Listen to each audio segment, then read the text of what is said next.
Akan tapi pun demikian, dia masih terus berharap bahwasanya cara berpikirnya harus kecerdasannya ditingkatkan lagi untuk cerdas mengurusi pribadi, mengurusi keluarga, mengurusi usaha. Jangan terlena menikmati keadaan di tempat semacam ini. Nah, tempat ini semuanya serba enak dengan gaji rutin per bulan, belum lagi dan masya Allah semuanya serba enak. Cuma jadi masalah nanti ya, untuk bangkit diajak oleh Mas Ibu untuk bangkit dari sisi ekonomi. Gue akan memulai bangkit dari sisi ekonomi dari membiasakan dengan kesederhanaan. Coba pastikan, jangan biasa dengan gaya sombong. Orang tersiksa itu sombong. Sombong dengan mobil mewah, sombong dengan rumah megah, sombong dengan itu tersiksa hidupnya.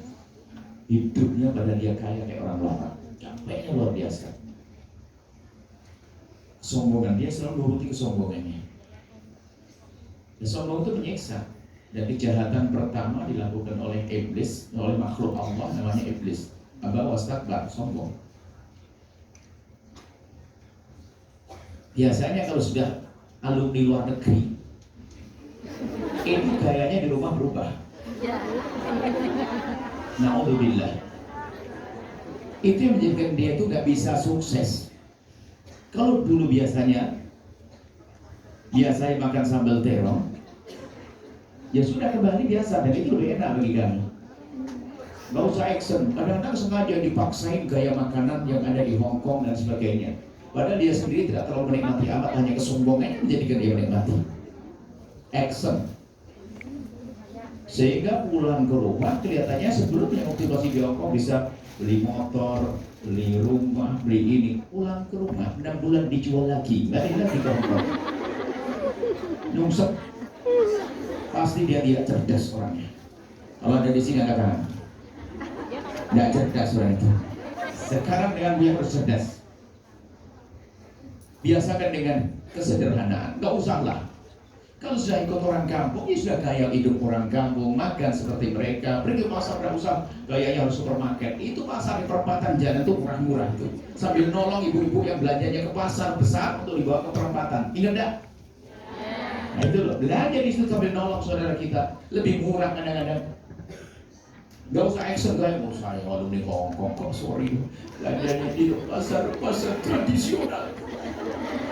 Saya harus supermarket kampung itu kalau di pasar tradisional harganya cuma 250, masuk supermarket 1500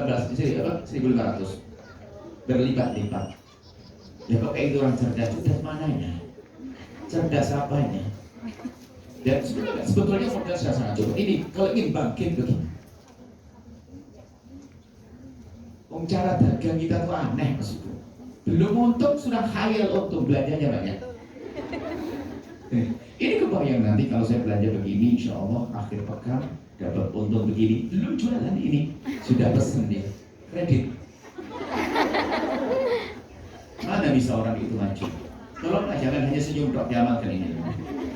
Dipengen bahwasanya kalian pulang ke rumah biasa dengan gaya hidupmu dulu, dengan kesederhanaan, modal bisa digunakan lebih manfaat lagi, kemudian juga gampang. Mungkin Mas Bos sudah ngomong, jangan gampang silo dengan tawaran bisnis. Banyak dibohongi orang-orang. Oke. Hanya sebetulnya nanti minta tolonglah Mas Ibu coba dibuat program bisnis besar-besaran yang sekiranya saya juga bisa sambil ya ngamalkan ilmu yang diambil di Hong Kong. Kan ada ilmu yang ngaji begini, lalu bisnis saya jalan bagaimana. Tapi sebenarnya bisnis apa saja bisa, orang tidak usah gengsi dengan jualan kayak bos teh jadi kaya raya. Nah jadi masalah adalah kadang kesombongan tadi, betul. Jadi kalau saya ke luar negeri, kadang mohon maaf, yang pernah ke luar negeri itu rata-rata cara hidupnya susah. Yang pernah di Saudi, yang pernah ini, termasuk kayak guyonan kita. Mahasiswa itu kalau sudah belajarnya sambil cari duit, nah, itu berdakwah jadi males. Kenapa? Enakan cari duit. Nah gitu. Tapi kalau biasa dengan kesabaran, mudah nanti dalam berjuang. Memang ada mandi itu penting, akan tapi bukan berarti kita mengikuti hawa nafsu kita, ketamaan kita, kerakusan kita. Apa sih kok kenapa sih? Apa sih salahnya kalau kita kembali ke kampung nasi sayur bayam? Bogor kita harus ada bubur bayam sama jagung muda. kemudian sambelnya korek, gawe kering, Masya Allah, didampingi suami.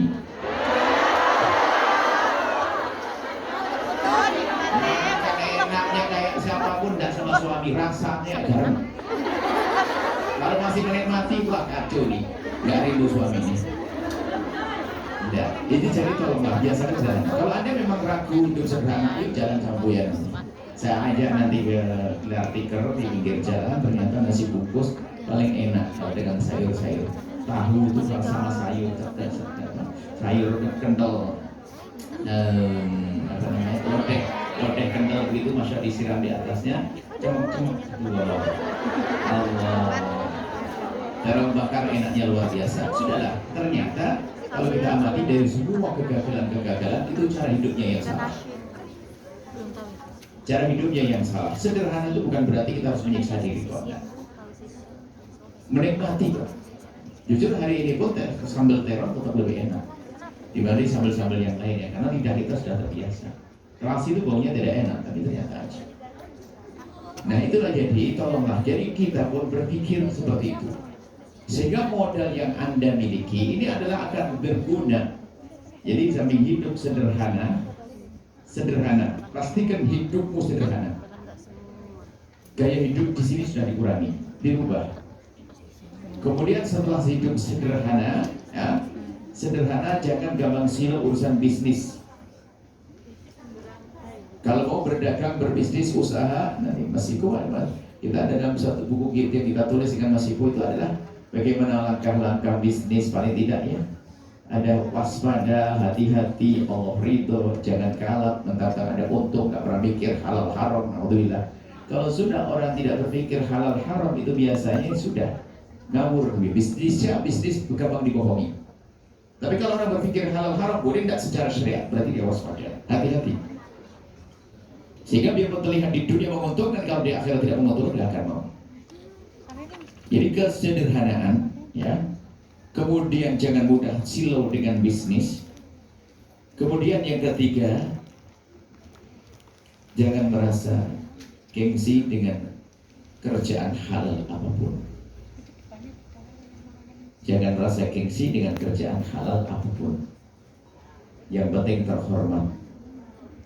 Yang penting terhormat. Karena kadang-kadang sudah merasa mungkin, ya dia stempel. Kalau di kampung itu stempel sarjana. Jadi kadang-kadang sepertinya mendapatkan gelar sarjana ekonomi itu malah mematikan. Kenapa? Kalau sudah di rumah tuh malu kerja-kerja apa adanya. Sementara dia harus makan. Dia kelondang-kelandung dia di rumah. Mau kerja belum diterima. Dia mau kerja di kerjaan biasa karena dia sarjana ekonomi. Akhirnya nggak kerja. Bingung dia, merusak. Ibunya yang marah-marah dan seterusnya. Sama lulusan Hong Kong begitu. Kadang